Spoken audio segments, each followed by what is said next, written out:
Saudara, sepanjang tahun 2023, kita dihebohkan dengan sejumlah berita kriminal yang menggugah hati. Mulai dari pembunuhan terhadap ibu dan anak di Subang yang akhirnya terungkap, dan seorang ayah yang tega membunuh 4 anaknya sendiri yang masih di bawah 6 tahun. Kita bahas soal fenomena ini dalam diskusi akhir tahun.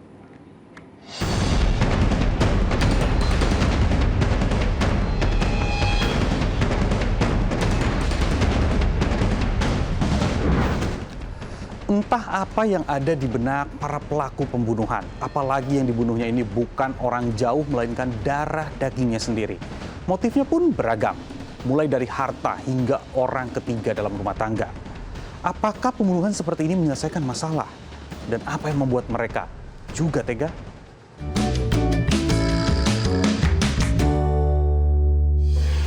Kita awali dengan kasus yang populer dengan nama kasus Subang. Kasus ini dimulai dengan penemuan jasad 2 wanita, ibu dan anak. Peristiwa menggemparkan terjadi di Jalan Cagak. Jasad seorang ibu dan anaknya, Tuti dan Amelia, ditemukan di dalam bagasi mobil yang diparkir di depan rumah. Jasad keduanya ditemukan oleh Yosep, suami Tuti yang juga ayah Amelia. Keduanya dipastikan dibunuh. Tapi penyelidikan polisi hingga keterangan saksi saat itu tak ada satupun petunjuk yang mengarah ke pelaku. Pada saat itu saya sempat ke sana dan mewawancarai keluarga korban. Ini beberapa pernyataan mereka. Saya, istri dan anak saya tidak punya musuh. Dia orang soleh dua-duanya, orang baik. Cuma dengan kebiadaban mereka yang melakukan pelaku itu, Bapak juga sekali lagi ingin cepat terungkap ini, ingin cepat terungkap. Kejadian Danung benar-benar nggak tahu sih sama sekali gitu. Dari sebelumnya sudah kejadian juga, Danung mah nggak tahu apa-apa gitu, seperti itu aja. Bahkan anak-anak saya itu, jangankan anak-anak saya di sini nggak tahu apa-apa, saya juga nggak tahu. Saya sadar memang saya istri kedua, tapi kan tidak semuanya seperti itu. Saya banyak mengalah, Pak. Saya banyak mengalah. Ternyata beberapa bulan setelah wawancara itu, ketiganya ditetapkan sebagai tersangka.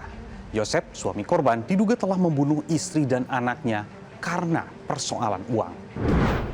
Pengakuan salah satu tersangka, Danu, mengungkap misteri pembunuhan di Subang.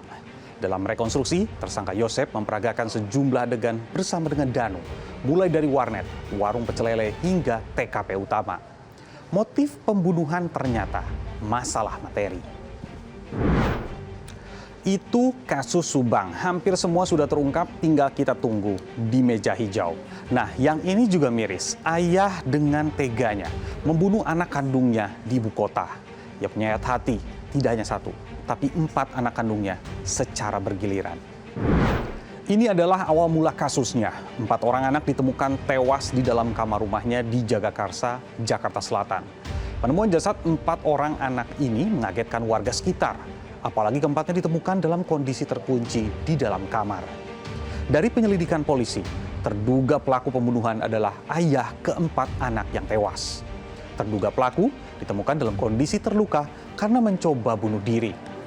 Polisi juga mendapati ibu para korban yang mengalami luka akibat dianiaya terduga pelaku. Apa yang membuat ayah ini tega membunuh 4 anaknya yang masih di bawah 6 tahun?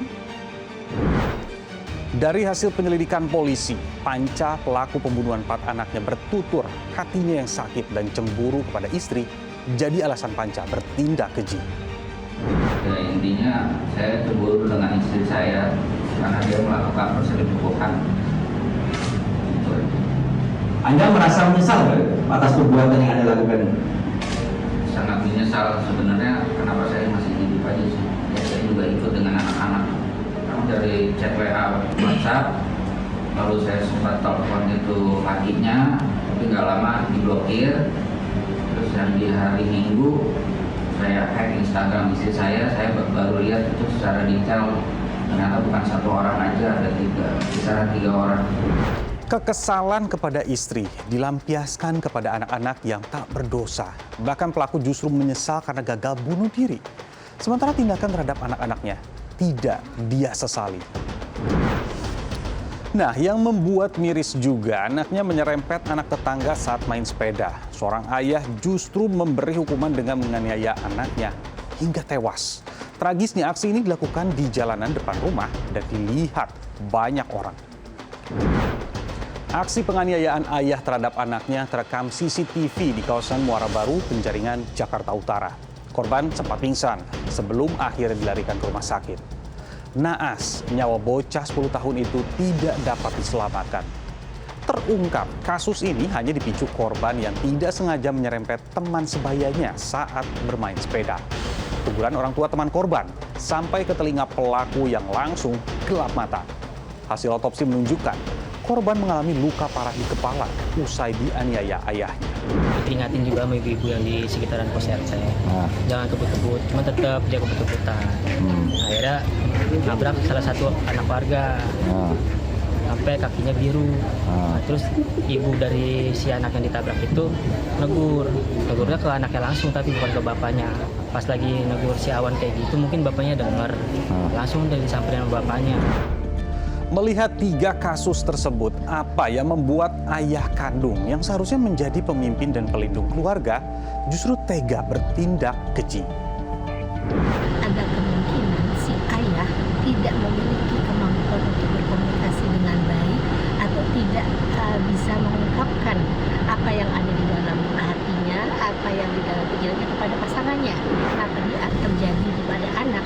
Karena anak adalah orang atau individu yang punya power yang paling rendah di dalam keluarga, di mana tidak bisa mengatakan sesuatu karena semua atas kehendak orang tua, sehingga mereka yang bisa kemudian dianiaya, diperdaya dan sebagainya.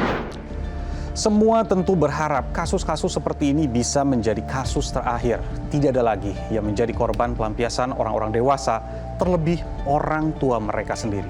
Saya Nabila Biasa, sampai jumpa.